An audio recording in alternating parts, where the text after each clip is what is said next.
RSS అనే అంశాన్ని తీసుకొని ఈరోజు మరి అది వారి రికార్డులోకి తొలగించాలి అధ్యక్ష.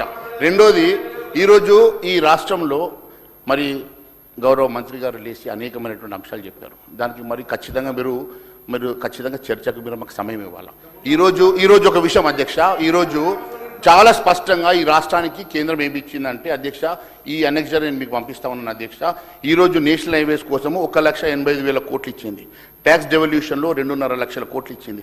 గ్రాంట్ ఇన్ ఎయిడ్ కింద 78,859 కోట్లు ఇచ్చింది. రైల్వేలకు 36,000 కోట్లు ఇచ్చింది. హెల్త్ అండ్ ఎడ్యుకేషన్కి 2,500 కోట్లు ఇచ్చింది. అర్బన్ డెవలప్మెంట్కి 315 కోట్లు ఇచ్చింది. రూరల్ జాబ్స్ మినిస్టర్ గారు దేశంలో 29 రాష్ట్రాలకు ఇచ్చి మేము ఇచ్చిన చెప్తే ఇది మంచి అసత్య ప్రచారం అధ్యక్ష, సత్యదూరం ఇది. తెలంగాణ రాష్ట్రానికి భారతీయ జనతా పార్టీ గత 12 ఏళ్లుగా ఏమిచ్చిందో చర్చ చేయడానికి మీరు సిద్ధం. ఊరికేనే మాటలకు మాత్రం పరిమితమై బడ్జెట్లో నిధులు రాలేదని మనం తీర్మానం చేసిన మాట యాడ్ చేస్తా ఉన్నా. ఎన్నడైనా పోయి మీ భారత ప్రధానమంత్రి దగ్గర పోయి తెలంగాణకు మంది కావాలని ఎప్పుడు అడిగిన అధ్యక్ష వీళ్ళు మీరు ఎన్నడన్నా మీరు రికార్డుల్లో చూసినారు అధ్యక్ష. మా తెలంగాణకి ఇది కావాలని శాసనసభ వేదిక కోరండి.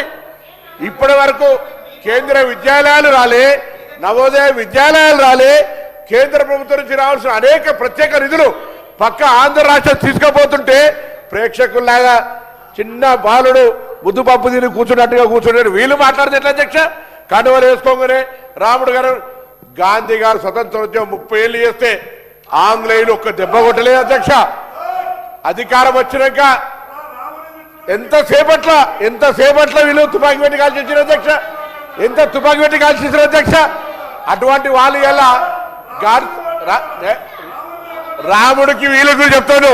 నేను చదివిన మంత్రం చదవను సార్. రామ రామ రమేతి రమే రామే మనోరమే శాస్త్ర రామ సత్యంలో రామరామాలని చదవండి సార్. ఒక్కసారి మంత్రాలు చదవనండి. లేదా హనుమంతుడు ఆపదం మహాభారతారం దాతారం సర్వసంపదం లోకాభిరామం శ్రీరామం భుజభుజరామం చదవనని పెద్ద హిందువులు అంటే బొట్టు పెట్టుకోమా?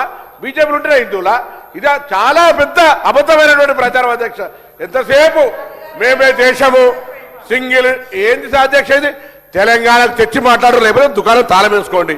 ఇంకా నిన్న అసెంబ్లీకి వచ్చి అధ్యక్ష మీరున్నారు, స్పీకర్కి వచ్చి రిప్రజెంటేషన్ గౌరవ సభాధిపతికి రిప్రజెంటేషన్ చేయొచ్చు.